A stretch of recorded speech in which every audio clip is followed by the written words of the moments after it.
Na Madžarskem pa želijo kriminalizirati uporabo nacističnih in komunističnih simbolov v komercialne namene. Ampak ne zato, ker bi Orbana skrbela občutljivost državljanov. Ne. On bi to naredil zato, ker Heineken toži eno madžarsko firmo, ker je dala svojim pivu podobno ime. To pomeni, da blagovne znamke ne bojo več smele uporabljati svastike, križe s puščicami, srpa in kladiva, rdeče petokrake zvezde in drugih totalitarnih simbolov.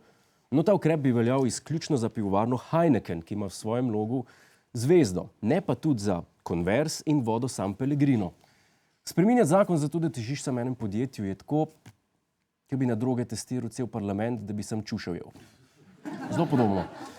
Zdaj, prepovedovanje totalitarnih simbolov ni nova reč, idejo smo lahko slišali že v Evropskem parlamentu, pa tudi pri nas, ko je predlagal Janša, kar je samo dokaz, da nacionalizem ne obstaja, ko je treba ukrasti idejo.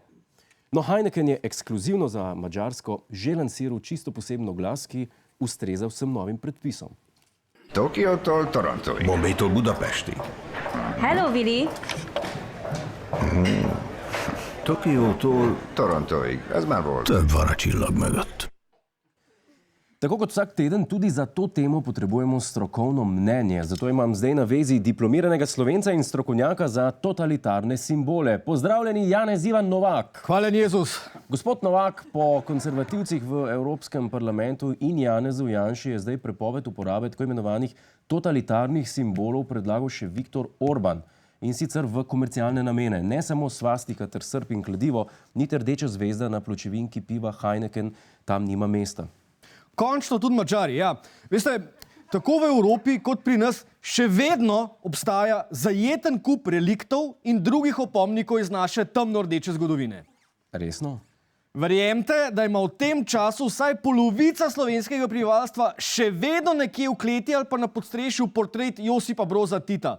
Pa ne si bo to zaradi naivne in popolnoma brezumne nostalgije ali pa zaradi vztrajnega in seveda absolutno zgrešenega stremljenja za nepovratnim in skrajno preživelim sistemom. Svet je danes poln levičarsko-liberalne propagande, ki nam kvari mladino, grša krajino in nas sploh vodi v propad. Ni odveč dodati, da rdeča zvezda nikakor ne paše poleg zelenega lipovega lista, da v perverznih mavričnih zastavah sploh ne zgubljam besed. Poznavalci pravijo, da je ta poteza usmerjena k pivovarni Heineken, ki uporablja rdečo zvezdo na svoji embalaži.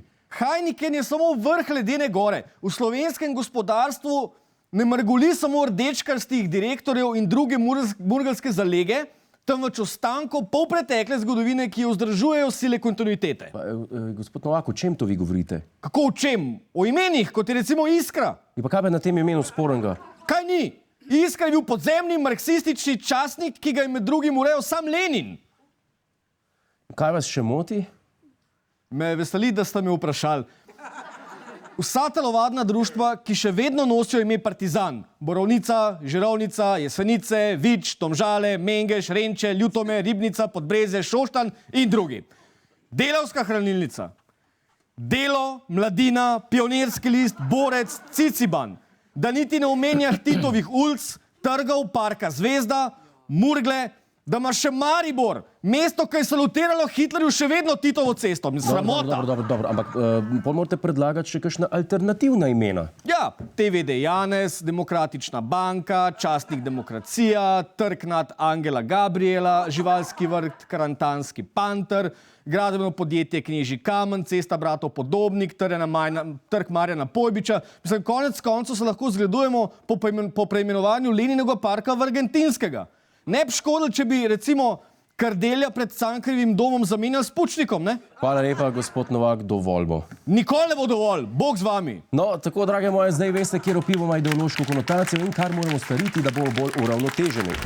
Hej, živjo, Jure tukaj, to je naš YouTube kanal. Kliknite na ta gumb in se naročite, da boste na tekoče. A ja, pa polajkajte nas na Facebooku in na Twitterju. In vsak četrtek ob 11:30 nas poglejte na Planet TV. Po pameti!